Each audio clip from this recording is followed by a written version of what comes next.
Hey, how you guys doing? Good evening. How you guys doing? We're here.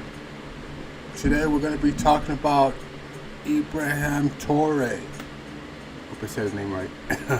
Yeah, today we're going to be talking about him. We're going to be talking about what's going on in Burkina Faso, ECOWAS, and everything else. Let's read a little article. Hope you guys are doing okay today. Hey, chat, send me a chat. Tell me what's going on.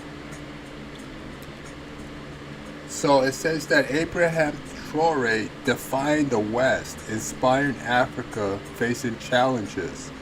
Now we all know that for Europe to succeed, Africa has to suffer because the resources and the mineral resources have to be cheap, not just cheap, dirt cheap, because there's an order that certain parts of Africa cannot be civilized, and also the mineral resource. If the country starts growing and developing, the resources are going to be more expensive, and they're going to end up using their resource, and it could be less resource for the European countries. So, and also it has a playing with their religion. Their religion says that black people are cursed. Therefore, you could do whatever you want to them. You can steal from them. You can kill them. You can turn them into slaves, molest them, everything, and your sins will be washed away. That's what they practice in a lot of the Middle East and Western and Catholic tradition and culture. And when people start understanding that, then they will grab a sense of what's really going on here. So the government also accused Ivory Coast of harboring plotters, escalating regional tension. That is Burkina Faso. Ibrahim Traoré is accusing Ivory Coast of harboring plotters, escalating regional tensions. This incident, along with the U.S. Marine Corps General Michael April 2012 Senate testimony labeling Traoré's regime an illegitimate. Illegitimate. That's what the Vatican used. Illegitimate. You're illegitimate to the fountain. Did I spell it right? No I. It's two L's, not okay. Illegitimate. Not authorized by the law, not in accordance with the accepted standards of rules.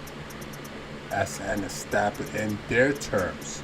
In their terms, they're saying this. It says, from coup to Pan-African vanguard, Traoré seized power in September 2022, ousting Lieutenant Colonel Paul Henry Sadougou Dambambi in a coup he argued was essentially to confront jihadists controlling an estimate of 40% of Burkina Faso territory.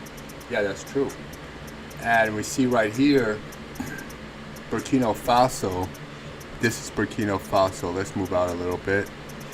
So, this is what's going on now. Now, Burkina Faso needs access. They need a port. They don't have a port. That's a problem.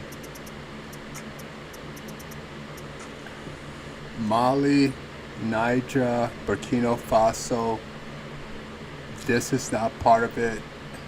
I think Guinea, Senegal also is part of it too. So Ivory Coast is giving them problems. We read about that. Benin also, and Togo and Nigeria are giving Burkina Faso hell. So is Ghana. Not really though. So this was all one big country. They divided it up.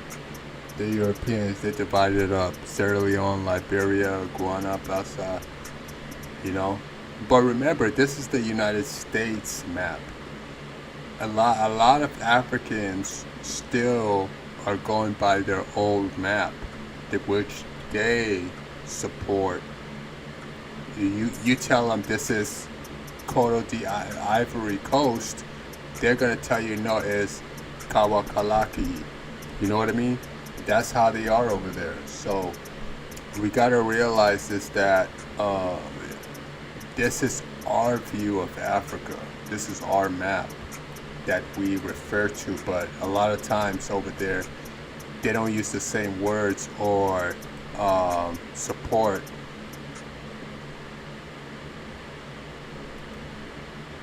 They don't support that because they also look at it as illegitimate mapping. So Burkina Faso is right here, and from everywhere, right here they got to control the border, and then right here, Algeria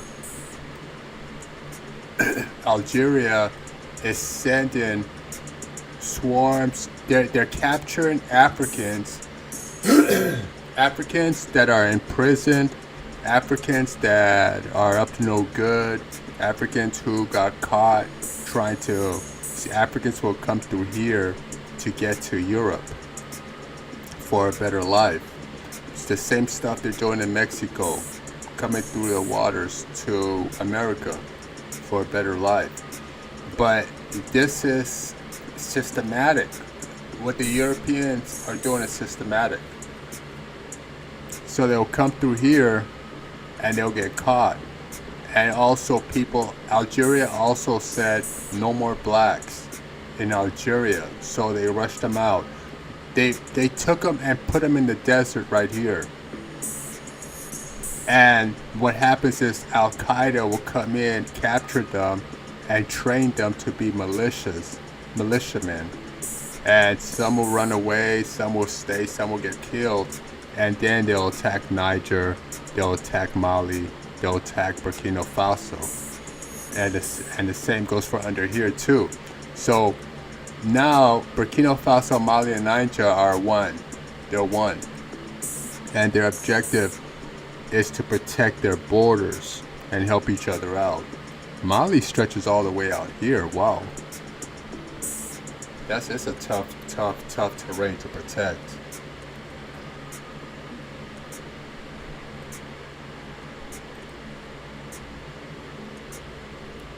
And for our next story, we focus on Captain Ibrahim Traoré, Burkina Faso's military leader and the interim president since his 2022 coup.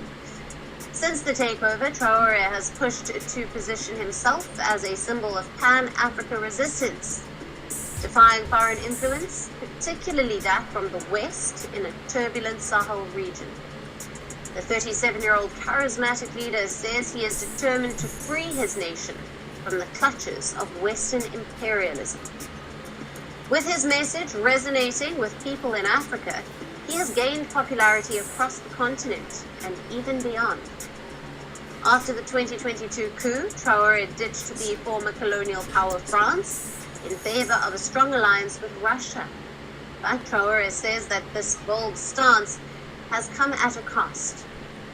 In the latest, the Burkina Faso leader says another plot against him has been foiled. Traoré has repeatedly claimed to be the target of sinister plots and assassination attempts. The latest one is from the 9th of June. And the US. Ibrahim Traoré warned that foreign powers are pressuring one member of the Alliance of Sahel states to betray the others. He said that foreign powers were pushing hard to fracture the regional bloc formed by Burkina Faso, Mali, and Niger. Yeah. He went on to denounce what he called were Burkina Faso, Niger, and Mali. She says Mali. It's Mali. I don't know how to. Alright. Let's see. imperialist maneuvers targeting the AES unity. Calling for resilience, he added that the Sahel is no longer a zone of influence. Thank you. Earlier, on the 21st of April, the Burkina Faso junta once again revealed it had foiled a major plot to overthrow Traore. It said the plot was allegedly orchestrated by current and former soldiers based in Ivory Coast. So Ivory Coast is right here. when they say Ivory Coast, they're talking about Cote d'Ivoire.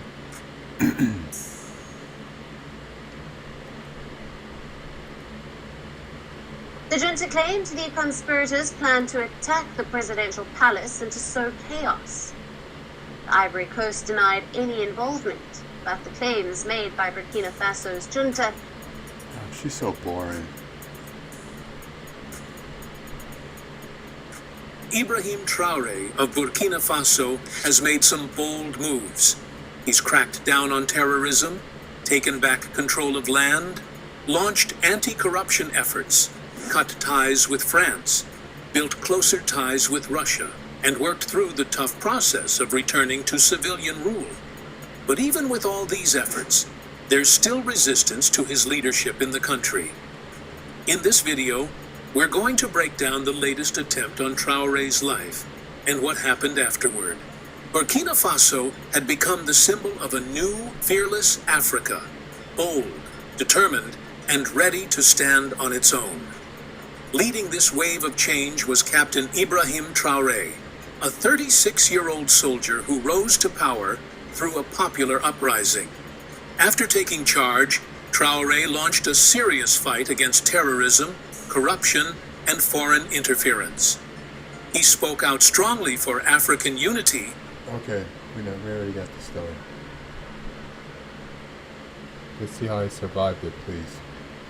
And independent Africa shines brighter than ever. These The are day the after Arabs. the failed assassination, I mean, Ouagadougou was quieter, but there was a new energy in the air. People stood taller. Young voices grew louder. Graffiti and murals of Traoré jacket ripped from the blast. Fist raised started showing up on walls from Burkina Faso to Mali and Niger. He was no longer just a leader. He was the face of the struggle. Still, Traoré knew the danger of being turned into just a symbol. Symbols can inspire, but they also attract enemies. So, quietly, he gathered his closest allies. Not in the official halls of power, but in an old underground bunker. Wow. Left behind years ago by the French military. Around a plain wooden table, under a single light bulb, sat the core of the movement. Captain. Wow. They're talking about him overthrowing. So there was an attempted coup on Ibrahim Traoré yesterday, I believe. Approximately yesterday, and they attempted to assassinate him, and he got injured in the assassination attempt. I cannot find a video of it, but basically they tried to kill him again for the 25th time. The 25th time they tried to kill him. So I'm surprised somebody didn't snipe him from a mile away already. But he's been going through a lot of attempted assassination. Now, Ibrahim Traoré, Burkina Faso, right here is where all the mineral resources for like 80% of them, or maybe 60%. Mali, Niger, Burkina Faso, this is where Europe gets all its mineral resource for missiles, for bombs. So this is where they come. Let's look at that.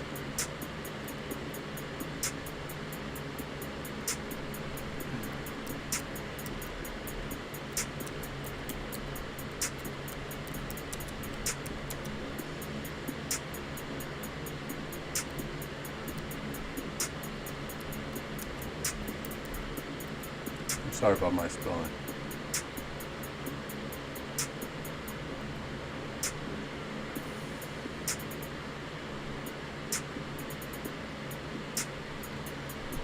Okay, they got gold, zinc, copper, magnesium, phosphate, diamonds, bauxite, nickels, and yeah. So they got all that right there. He nationalized the mines, the gold, everything. He took it away. He took it out of private to nationalize. Nationalize means it's for everyone in the community. Private means that it's only for the shareholders, and those in a contract. Zinc, copper, magnesium, and phosphate, these are all used to create missiles.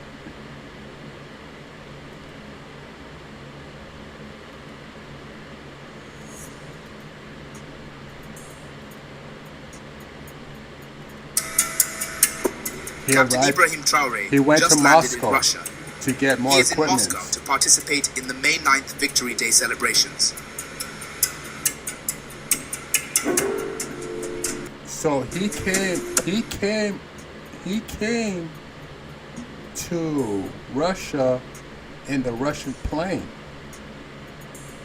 So Burkina Faso don't even have their own plane, their own jumbo jet.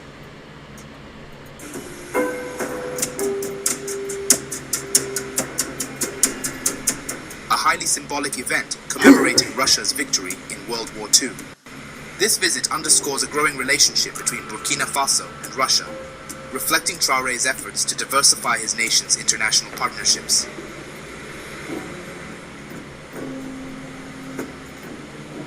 What did they do? What was that about?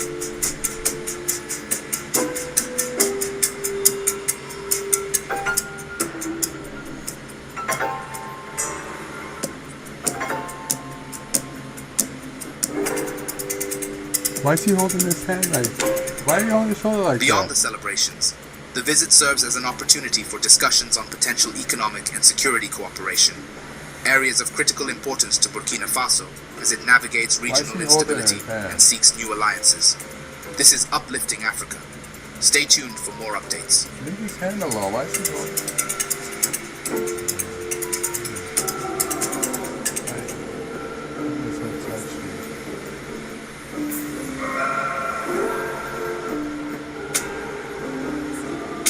He's back in his own place.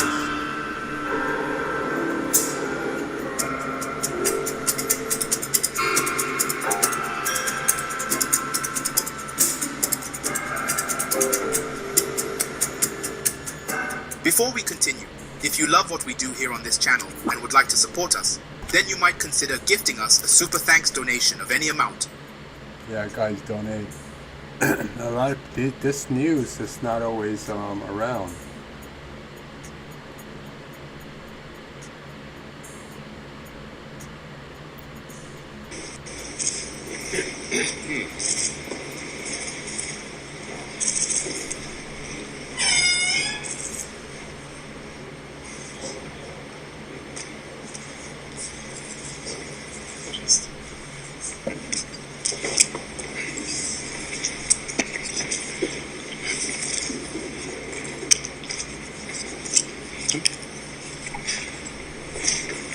They're going to talk about defense, military contracts, and so forth. There's Putin, the president, Уважаемый господин президент, Ibrahim Traoré. дорогие друзья, мы очень рады вас видеть. И хочу вас в начале беседы еще раз поблагодарить за ваше решение принять участие. I think Putin's strategy is to stop, and the reason why he supported this coup, and he's the one behind all these coups happening in Africa, is to stop the supply of mineral resource to Europe, which they're using just to create missiles, fighter jets, ships to harass and terrorize the whole world. So Putin is upset about that, because the way the Western Europeans and the US do business is basically, they don't like competition. They don't want to buy nothing from you. If they can't get it for free, they're going to come and kill you. Then they want to preach Christianity after they're done taking your country from you. And say peace, peace, peace. Russia said it's tired of that. It's tired of that. People have the right to have sovereignty. People have a right to travel. People have a right to trade with whoever they want. People have the right to vote. That's one of Putin's biggest peeve is that with the U.S. is that the U.S. doesn't respect the people in that country, their vote. And that's because of special interests and investors. So it happens here in California too, in the U.S. also. And Putin hates that. He hates that. He said the people should choose. Because Russia has been kicked out of countries before. The people said, we don't want Russia. And Russia left. They did not go in there and try to kill the leader or the president or anybody and say, we're not leaving, we're staying here, what you gonna do about it? And that's what the U.S. does. You know, Turkey gets kicked out of countries. They say it's time to leave. You know, they leave. But for some reason, Western European countries in the U.S., they don't want to leave. Canada will leave. You know, Mexico will leave. Nigeria will leave before you would tell them to leave. European countries, they don't want to leave. They're like, no, this is mine. You know? So, and it's been a problem for centuries. You know? So, Putin is, like, I believe he's behind the Великой Отечественной войне. Помню нашу конструктивную с вами и полезную беседу, когда в 2023 году вы впервые посетили нашу страну для участия в саммите «Россия-Африка» в Санкт-Петербурге. Ваш нынешний визит в Россию на празднование 80-летия Победы. He's helping them out. He's scouting them, building them up. Au devant de la scène internationale. Et nous prenons bonne note de ces leçons. It feels like he's getting schooled over there.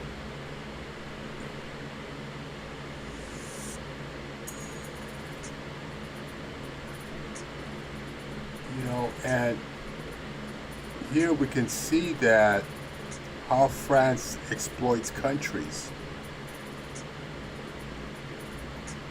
And this is what Burkina Faso is going through right here.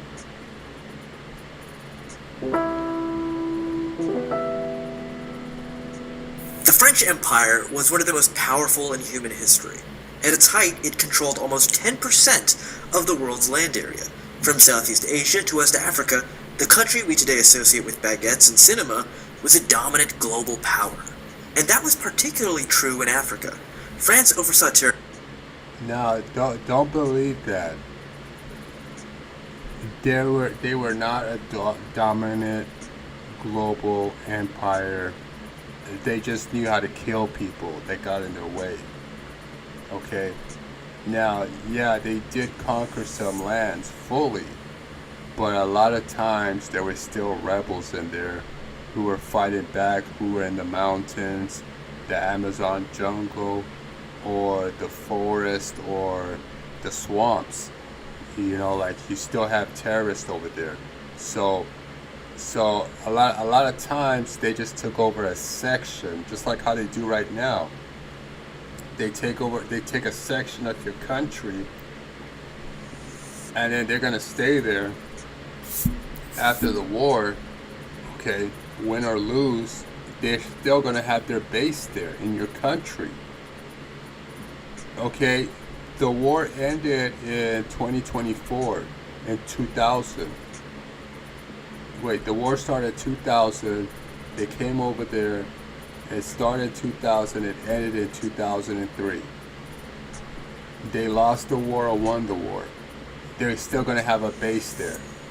In some mountain, some forest, some jungle. They're not going to leave. Then what are they going to do? They're going to write in their history book.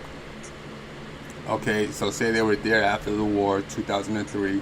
Now it's 2015. They're going to write in their history book that they were there for 15 years and conquered it. But they did not. It's just like in Colombia, in Argentina, and Mexico right now. You know, they might say they control that area, that water, that border, but they only control a section where they bought the land or stuff.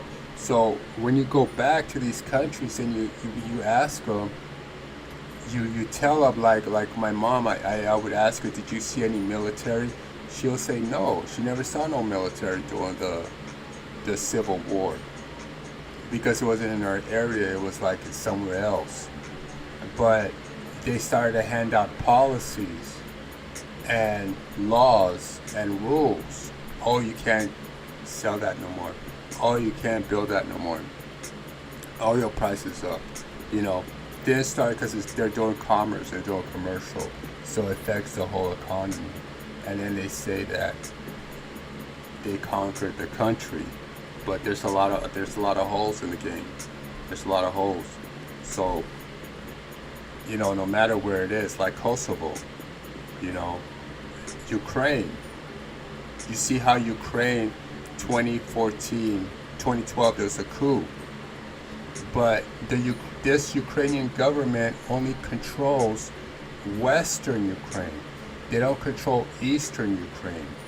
And that's why Russia is in Ukraine fighting the war right now. And that's a prime example.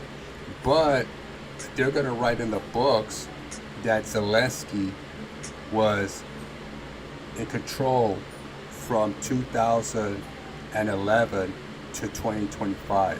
That's what they're going to write in the books. Well, the war has only been in Russia and Ukraine. The war has only been 3 years, really, 2 years and a half. So we'll see what happens. You see, and that's a good example of how a lot of times they're over exaggerating that they took over a country. Territory spanning 17 modern-day nations, from Morocco to the Congo. Under the banner of a civilizing mission, France oversaw brutal occupations that engorged the wealth of the empire and left a terrible legacy for ordinary Africans, marked by slavery, extraction, and murder. And today, France's empire in Africa is still around, in a streamlined, more profitable, and even more exploitative form. Let me explain. In the aftermath of the Second World War, there was a wave of decolonial movements sweeping across Africa and Asia. And the French, humiliated by their defeat and occupation at the hands of the Nazis, were eager to maintain their empire. So they responded to revolts in Algeria, Indochina, and Madagascar with brutal reprisals. Maintaining foreign holdings became increasingly difficult. By 1960, France was forced to grant independence to almost all its colonies. But something really important happened in Africa. Basically, the leadership of France decided to keep their empire in Western and Central Africa intact in everything but name. The plan was simple. When an African country gained its independence, it was made to sign a so-called cooperation agreement with France, which would outline the nature of their relations moving forward. In exchange for French foreign aid, African countries were required to give France rights over natural resources, allow France to maintain troops in their territory indefinitely, and, most importantly, keep these countries' currencies linked to France's currency, the franc. Remember. Instead of having their own currency. To have this going, to do something like that, you got to install a puppet. You got to install your own agent who will act as president, but really supports his fiduciary duty is to France. See, they were to use the franc of the financial community of Africa, what is now called the CFA franc. The French framed these cooperation agreements as a choice, but they were also clear about the consequences of defiance. When the leader of Guinea, a socialist named Sékou Touré, rejected the cooperation agreement with France and declared that he preferred to be poor in freedom than rich in slavery, the French government decided to make an example of him. They cut all foreign aid to Guinea and did everything they could to destabilize the government. They launched a secret campaign to print fake Guinean banknotes and flood the country with them. One French spy later bragged, "The operation was a total success. Guinea's economy, already very weak, never fully recovered." The French said that these countries existed within the so-called French community, but the policy would come to be known more widely as France-Afrique. It was about having the former colony. During the corrupt, evil royal family of UK, the woman died. They put all the puppets from Mali, Ivory Coast, Burkina Faso, Gabon, Central African Republic in one bus. They put them in a bus and took them to the funeral in UK. They put them in a plane. They all went into the same plane The same plane that landed in Ivory Coast came and landed in Guinea, landed in Chad, landed in Congo, picked them all up, took them to the UK, England.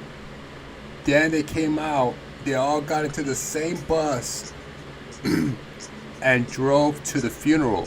Now everybody else, France, the US, Australia, Canada, they all came in with the entourage and limos and bodyguards and motorcycle brigade. But the African presidents were all stuffed into one bus like sardine, which they did complain about, and were escorted to the funeral. You know, it's sad. Is in a position that was maximally advantageous to French interests. But these are puppets. Many of the first generation of post-colonial leaders in former French colonies had essentially been installed by the French. They spoke French, had spent time in France, and were well integrated with French elites. Educated. Jacques Faucart, a French diplomat, oversaw French relations with Africa for almost 30 years and built a huge web of client relationships with African leaders, using corruption and covert operations to make them loyal subordinates. When local political orders were threatened, the French weren't afraid to protect their hand-picked dictators. Since 1960, France has invaded Africa more than 50 times. Look at the Central African country of Gabon as one example. Gabon is particularly important to France because it has a huge supply of oil and an even bigger supply of uranium. Among the African colonies, Gabon was historically one of the very closest to France. In 1967, a man named Omar Bongo became Gabon's president. Soon turned... What? He transitioned. A lot of these puppets, they go to France, to the UK, to Europe to get their education, to build a relationship there. They get that. Then they start working for a company. And that company would train them.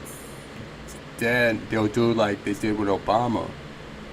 You know, they'll install him into the government, you know, out of nowhere. And then he starts saying that he's for the people, but he's for France.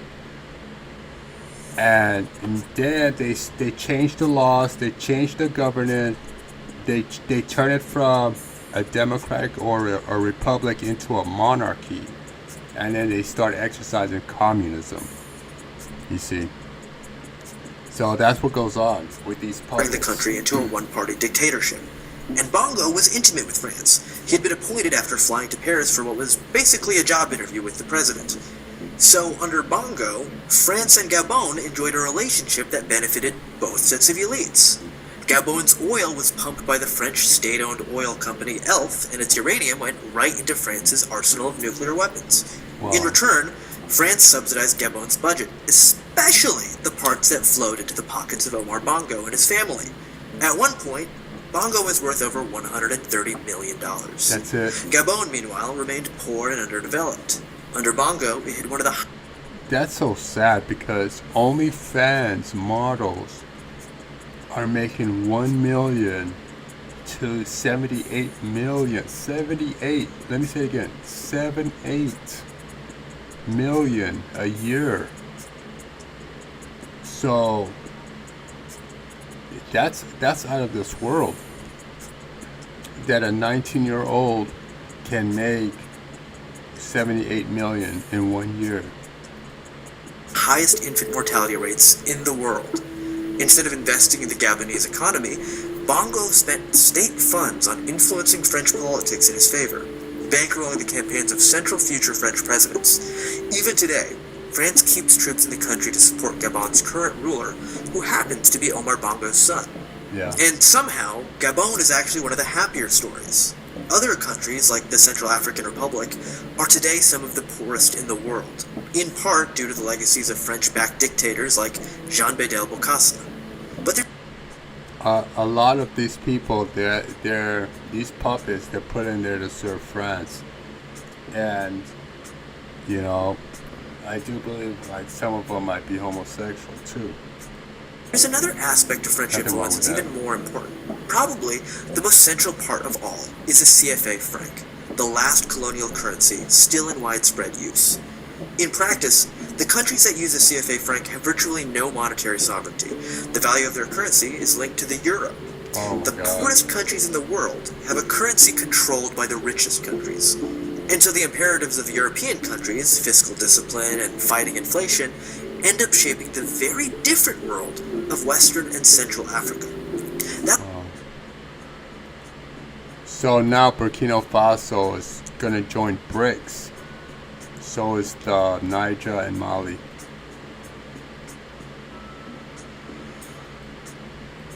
Something like that. Definitely from Texas. I thought I saw Dallas, but he's definitely from Texas. He's a 4-star general in the Marine Corps, and he's also a general with. They didn't take his life, but they jailed him almost 30 years. You know what I'm saying? And it was our government that assisted the apartheid regime, because when I went to Nelson Mandela's house, they had all the documents right there, how our CIA assisted the apartheid regime to help capture Nelson Mandela. And all Nelson Mandela was trying to do was fight for his people and free his people from the white supremacists. That's all he was doing. He wasn't doing no more than that. Was he waging some guerrilla warfare? Yeah, he was. Oh, yes, he was. But hey, he did what he had to do trying to free his people. So they've been on this. I'm talking about this. Our government has been on this, and we've been. And listen, our leaders before they called all this mess out too. All of them. Yeah. Pick one. They called it out from Dr. Trump's King been to calling Malcolm out. X. Trump's calling it out. He's like, but that military system, that military machine, and especially with this time, Europe is asking for Trump to join the dark side and go along with the democratic views. Now, domestically, Trump is not doing that. But internationally, he is. He is supporting the Democratic Party because he's getting involved in all this BS. It doesn't make sense. It's giving him a bad name. He's bombing Iran. He's bombing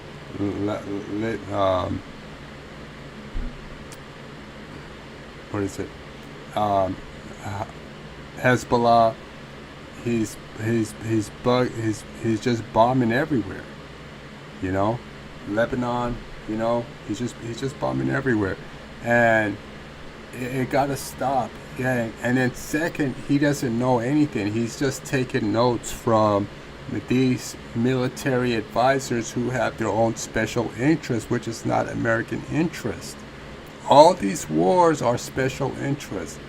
Special interest means that a couple of investors are coming in with billions to overthrow or do something to another country. So what we're looking at is that, you know, Trump wants to make America great again. That's all he wants to do. Domestically. Internationally, he's not. He doesn't want to get involved in all these wars. Fred Hampton, you pick one, right? They've all called this stuff out. But let's get to, before I finish my whole spiel with this, let's get to something Julius Malema said, and then after Julius Malema, I'm going to play, a message from Captain Traoré, and when you hear him speak, you're going to know, oh, that's why they want to go after him. Let me go ahead and play Malema first, because, Julius, and I still say this, South Africa, you made the biggest mistake ever, not putting Julius Malema as your president. The guy, listen, President Ramaphosa, he is not... I'm gonna tell y'all why that happened, because I repeat this again. It happened because they was too afraid that Malema was gonna make quick change. They wanted the status quo. They wanted a Trump, and I never understood why they wanted the status quo. But then when they get in trouble, who they look at? Malema. I know. Go ahead and play what he had to say real quick. Ridiculous. We must never allow that South Africa must be bullied by imperialist forces. America must never tell us what to do. The same United States, which is furious at being cut off from the riches of Burkina Faso cannot tell us what to do. We stand with Captain Traore. We stand with Traore because we know that Traore stands for the unity of Africa. We are Traore, and Traore is all of us. If they kill Traore... Yeah, Putin was supposed to go down from Russia. Putin from Russia was supposed to go down to South Africa, but the U.S. and Western European countries had military ships, planes, and everything waiting for him to shoot his plane down. Putin did survive a plane assassination attempt where they tried to shoot his plane down. So he survived that. It's tough. It's tough out here. You must know they would have created another wound in the continent of Africa. We must defend him the same way we defend the unity of Africa. We must defend China fortifying the USA and telling the USA to go to hell because they don't understand how the tariffs works. Donald Trump is an enemy of himself and all of us. And he must know the EFF is not scared of him. The EFF is not scared of Israel. The EFF is not scared of Morocco. You need to go get some drones, some guns, some air-to-surface missiles, supersonics, you know, before you start talking like that. I mean, I don't understand, though. Plug on Africa. No more aid, no more guarantees. He's pulling out because he's lost the leverage. Simply turn to the next available option. In many regions, that meant forming new security identity. Let's continue now. By now, even Trump's closest strategists must be wondering, can we still get back in, or has Africa changed the locks for good? For good. The silence from African leaders speaks volumes. There are no angry condemnations, no fiery press conferences begging for American presence. That's the part Western analysts still misread. Africa isn't protesting America's exit. It's simply replacing the need for America altogether. This is the final quiet sting in Trump's strategy. Yeah, because he didn't just walk away from the partnership. He made himself... There's a law called bad business practice. If you do something, if you're running your business in a bad way, it's hurting people, it's messing up people, it's messing up the resource, messing up the land, the air, you know, somebody can sue you for that.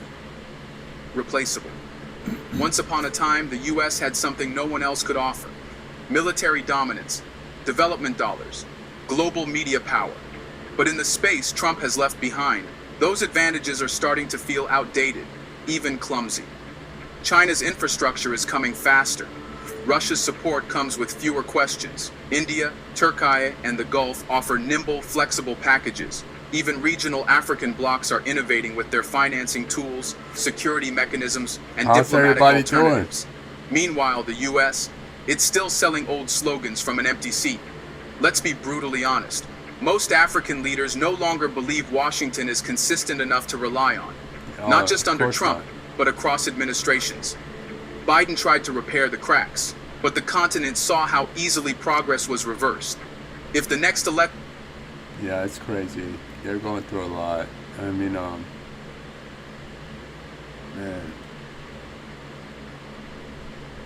Burkina Faso and Niger also had their respective governments overthrown by men in uniform, hoping to bring some positive change to their countries. These coups led to Western powers getting kicked out of the African continent in an embarrassing fashion. What followed next was the creation of an alliance that has since been the source of trouble to Western leaders, especially when it comes to this tiny landlocked country known as Burkina Faso. And the man behind all these sleepless nights for the West is this guy, Captain Ibrahim Traoré. He is loved by young people all over the continent of Africa. Since coming into power, he has made strides to pull his people out of poverty and cut dependence on foreign aid. But his journey has not been without challenges. Lieutenant, around 2012, he received specialized training Traore was sent to Morocco. Ibrahim Traoré was formally sworn in as Burkina Faso's transitional. Oh, maybe Ibrahim, he went to Morocco. Maybe he's a Moor. He's Moor. Yeah. President at the age of 34.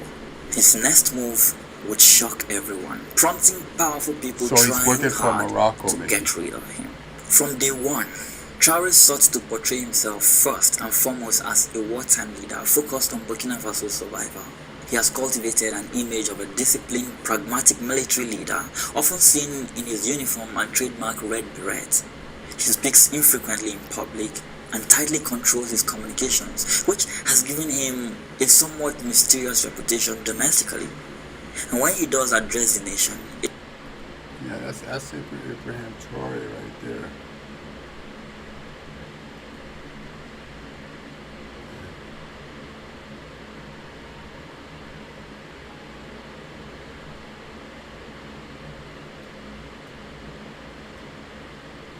Oh, don't delete what I have out there. Oh, shit. But you did see it right there. We'll get into that right there. I hope it didn't delete that. It's so hard to find anything on here.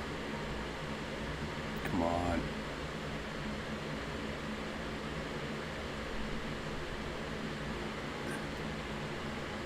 Time out.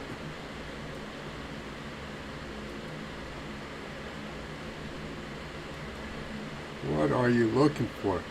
Anyway.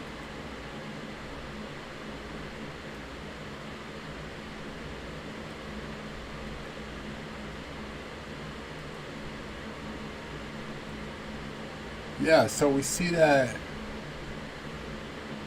Traore is deeply committed to national self-reliance, recognizing that the foreign companies were exploiting their country's gold while local remained unemployed. He founded Burkina Faso's first gold refinery in 2023. This move was historic to ensure that the profit from gold will now stay within the country, creating local jobs and boosting the national economy. That is very important and bold what he did right there. And the Vatican, France, and the US hated that he did that. You're cursed. You need to die.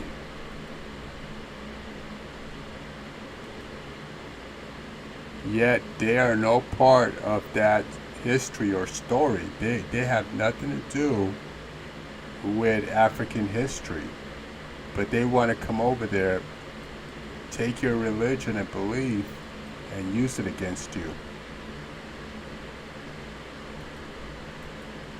Oh man, what's going on with X? Oh my god.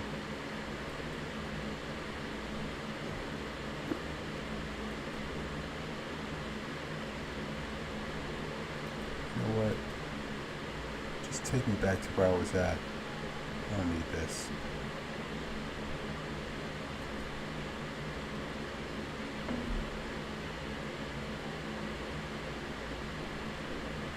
Okay, Ibrahim Traoré, president of Burkina Faso, reportedly survived another assassination attempt. This was April 5th, 2025. But he another one just happened recently. I can't find it. That wasn't it right there. But you see, he just escaped one in April 5th.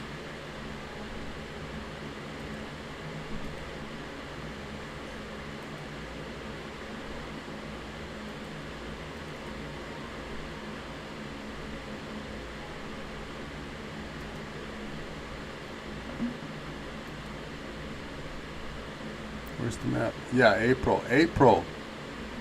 But he also had another assassination attempt 22 days ago.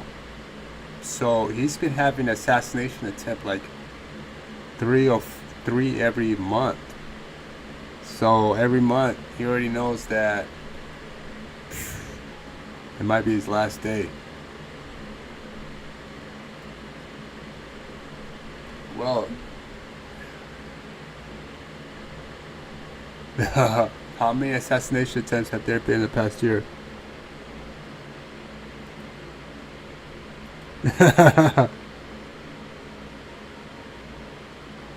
Curse those bloody bastards. The man is just trying to take care of his people, nothing else. See, he knows.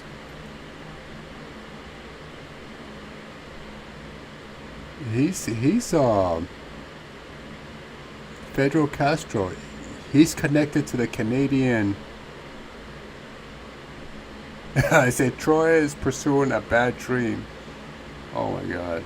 The opulence of a few years not worth tournament in the end. He should back off. Even Gaddafi didn't end well. Oh wow. Wow. He ain't lying. They kicked Assad out of Syria.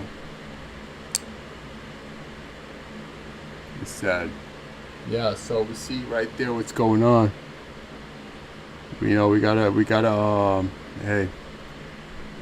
Well, that's it for now. Thanks for coming by, guys. And subscribe, share, and like.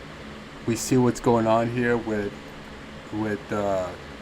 activities going on with Burkina Faso. This speech was heavily publicized by Russian media. But his popularity comes despite not fulfilling his pledge to quell the Islamic insurgency in Burkina Faso. His junta has also cracked down on dissent, media, and civil society. The country has no place for critics anymore. While his decisions, his anti-West rhetoric, and his antics have made him a hero for many, Ibrahim Traoré remains to be a lightning rod controversy to several others. She is so bored, I'll fall asleep.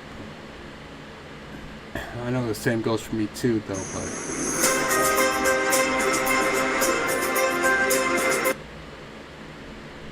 in the future of the Sahel region. The speech has been translated into English for our broader audience who don't understand the French language. Let's watch the video and listen to the speech. Comrades, good morning. We are now in the last month of the semester, the first semester of the year 2025. I therefore hope we can use this month to start thinking about the prospects for the second semester and see what has worked in our administrations and what has not worked. And as you can see this morning, we have just raised the colors with the Confederation anthem, which is yet another step that we are taking in our union, which is not without difficulty. They changed the names of the street. They changed them. The name of the street, the name of the port, the name of the rivers, everything. They changed it. Because unity is hard, especially in Africa. It is difficult to unite. But it is the solution. We must unite. Little by little, the AES continues on its path. You cannot unite with puppets from Europe. This is the problem with Iran. Iran is using U.S. satellites for its internet. That's why everybody's getting whacked. It's ridiculous. Despite all the difficulties, all the challenges before us. If I were naive, I would ask myself, but why do the imperialists not want this union? But I am not naive, I know why. And it is the same question that those who still tend to sleep must ask themselves. Why do they not want us to unite? Why does the Confederation frighten or hurt some people so much? Because we are approached every day by these imperialists to lead one of the three to betray the other. We have been facing this for a very long time. Yeah, he's been facing it for a very long time, man. Alright guys, thanks for coming by. We're going to start calling in and talking about different situation. We're going to get that call in going where you could dial up and call in. You guys, thanks for coming by. Please, I haven't been on every night, but I'm going to work on it. And we'll next time we're going to be talking about another topic. Our next topic, if nothing else comes up, would be the big beautiful bill that just passed today in the U.S. Trump. We're going to look at it, dissect it, watch some videos, and learn more about the big beautiful bill. All right, thanks very much. You guys have a good day. Thanks for coming around.